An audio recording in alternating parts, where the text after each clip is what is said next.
اهلا بيكم حبايبي الحلوين محبين قناه فيفي زاهر للطبخ. بشكركم جدا على تشجيعكم ليا. بصراحه فتحتوا نفسي ان انا اعمل لكم احسن حاجه عندي، وان انا فعلا احب ان انا اصور واحب ان انا اعمل اكلات واوريها لحضراتكم، وان شاء الله تجربوها واكون عند حسن ظنكم. انا مش هطول عليكم في الفيديو، انا بس حبيت ان انا اشكركم جدا جدا على الدعم للقناه، وان شاء الله القناه تكبر بيكم، وبحبكم جدا جدا جدا جدا. إيه، مش عارفه بصراحه اقول لكم ايه. انا بصراحه مبسوطه جدا ان انا معاكم، ومبسوطه جدا بتشجيعاتكم ليا، وبشكركم جدا جدا من كل قلبي، وربنا يخليكم ليا يا رب، ما تحرمش منكم ابدا. انا مش هطول عليكم. احنا هنعمل النهارده مع بعض مسقعه بس بطريقه جميله جدا، وطعمها فعلا خرافه. صدقوني هتحبوها جدا بالطريقه بتاعتنا دي. ان شاء الله تجربوها، وما تنسوش لو عجبكم الفيديو تعملوا لايك وشير للقناه، وتكتبوا لي كومنت، وتدعوا لي بدعوه من قلبكم عشان اعرف ان الفيديوهات بتوصل لكم. احنا مكوناتنا النهارده هنعمل بتنجان. انا مقطعه شرايح، طبعا الكميه اللي حضراتكم تحبوها.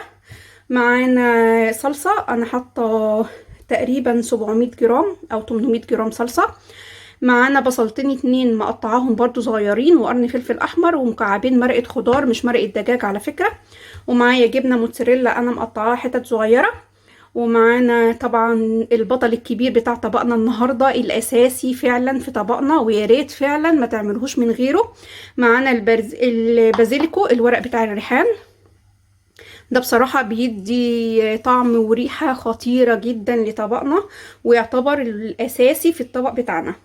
معانا بقى البهارات بتاعتنا، انا حاطه معلقه صغيره سكر طبعا عشان الصلصه، ومعانا نص معلقه ملح عشان في مكعبين اتنين مرقه خضار، فطبعا احنا هندوق الملح في الصلصه وهنشوفها لو احتاجنا تاني ولا لا. معانا نص معلقه صغيره جنزبيل، معايا معلقه صغيره بابريكا.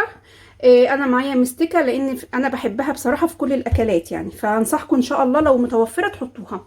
ورشه صغيره جدا جدا حبهان مطحون، ودي اختياري للي ما بيحبوش. تمام. انا بقى همشي في الاتنين مع بعض عشان ايه ما ناخدش وقت طويل. تعالوا معايا بقى على البوتاجاز نشوف هنعمل ايه. حبايبي اول حاجه احنا هنعملها، انا حضرت طاسه فيها زيت عشان نقلي البتنجان، وحله تانية عشان نعمل فيها الصلصه. فطبعا احنا زي ما اتفقنا هنمشي في الاتنين مع بعض عشان ما تاخدش مننا وقت كتير. احنا هنسيب الزيت يسخن هنخش بقى على الحله على طول. انا هحط زيت زيتون، تمام، بس مش هسيبه يسخن لان انتوا عارفين ان زيت الزيتون ما بيسخنش. هنزل على طول بالبصل والفلفل اللي معايا ومكعبين مرقه الخضار، هسيبهم بس يتشوحوا مع بعض شويه. ثواني بس كده اهو، يا رب يكون واضح. بصوا،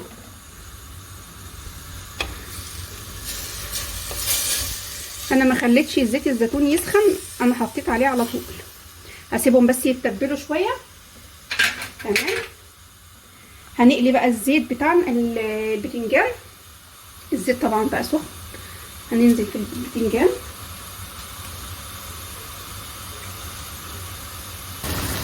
بصوا حبايبي، يا رب يكون واضح كده معانا.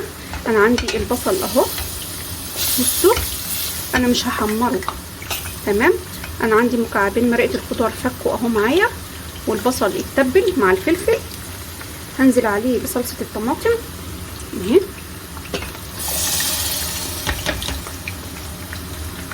وكمان هحط له كل المكونات اللي معانا، السكر والملح والبابريكا والجنزبيل، كل حاجه. دي بقى يا جماعه لازم تتساب كويس جدا تستوي براحتها. هي هتغلي معايا وهوطي عليها النار وهسيبها تقريبا نص ساعه، او تقريبا نص ساعه. هسيبها كده نص ساعه على نار هاديه. ثواني بس احط لها شويه ميه اهو مطرح الصلصه. انا هحط لها تقريبا اقل من نص كوبايه ميه، يعني ربع كوبايه ميه اهي. لازم تتساب تتطبخ كويس جدا. وفي المرحله دي انا بقطع لها شويه ريحان. طبعا انا بقطعه بس مش بهرسه، يعني انا بس بقطعه كده بايديا اهو. بيديها ريحه جميله قوي، ولما بيغلي فيها بيبقى ما شاء الله جميل جدا اهو. احط لها بس كده كام ورقه. تمام كده بقى ما شاء الله جميله جدا جدا جدا جدا. هنوطي عليها النار وهنسيبها بقى لحد ما تستوي. بصوا بقى يا حبايبي، احنا هنا البتنجان مش هنحمره قوي. بصوا احنا بس بنخليه يتبل في الزيت وبياخد لون خفيف جدا جدا. بصوا انا مش بحمره تحمير، بياخد بس اللون الذهبي اللي معايا. تمام. انا عشان ما اطولش عليكم بقى انا هكمل تحمير البتنجان كله وهرجع لكم ان شاء الله. بصوا حبايبي الصلصه عندنا خلاص جاهزه، وطبعا دقناها وظبطنا ملحها وما شاء الله جميله جدا، والبتنجان عندي مقلي خلاص. فانا هنا جهزت برده شويه جبنه جرانا مبشوره، دي اختياري للي يحب يحطها. تمام. اول حاجه هنعملها بقى ان شاء الله هنحط الصلصه، نحط طبقه كده تحت،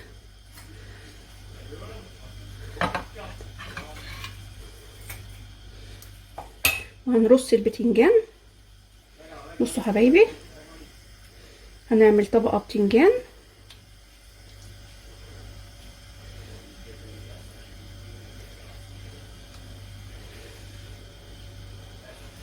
اهي، نحط عليها شويه موتزاريلا.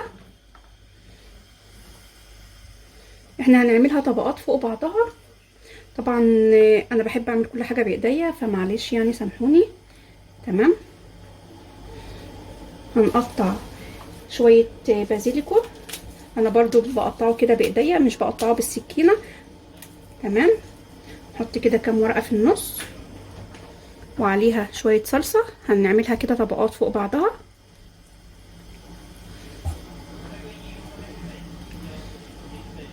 هنفضل بقى نمشي عليهم طبقات، طبقه بتنجان وطبقه موتزاريلا وطبقه صلصه، وهنرش شويه جبنه جرانا.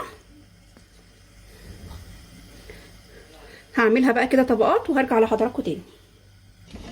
حبايبي ده كده اخر رقه معانا خلاص اهي، احنا كده خلصناها.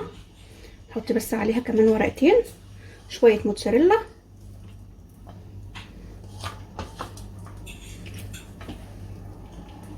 مش عايزه اقول لحضراتكم ان الريحه بتاعت الصينيه من قبل ما تخش الفرن طالعه بسم الله ما شاء الله جميله جدا. انا هفضي بقى شويه الجرانا دول كلهم، نحط كمان شويه موتزاريلا عشان بيخلوا الوش شكله جميل قوي. دي معموله من غير بشاميل، فالجبنه على الوش ما شاء الله بتخليها جميله. بس انا كده بقى خلصت، هدخلها الفرن. كده الصينيه بتاعتنا خلصانه، هدخلها الفرن على درجه حراره 200. هتقعد معايا ان شاء الله ممكن من 20 ل 30 دقيقه. اول ما هنلاقي وشها احمر هنطلعها ان شاء الله وهوريها لحضراتكم.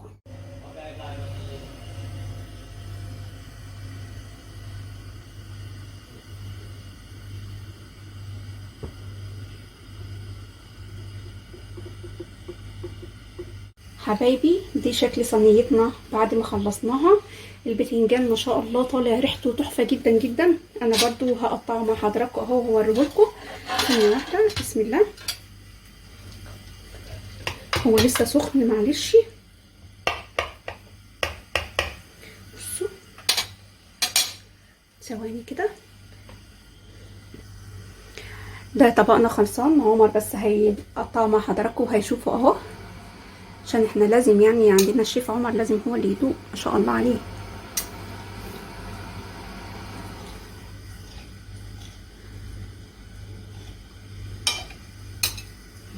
فنان.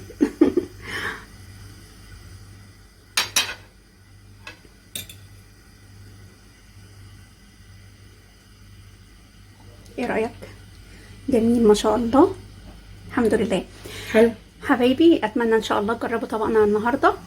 ما تنسوش لو عجبكم الفيديو تعملوا لايك وشير للقناه، بحبكم جدا، تدعوا دعوه من قلبكم. شكرا لكم والى اللقاء في فيديو تاني جديد ومميز مع فيفي ازاي للطبخ.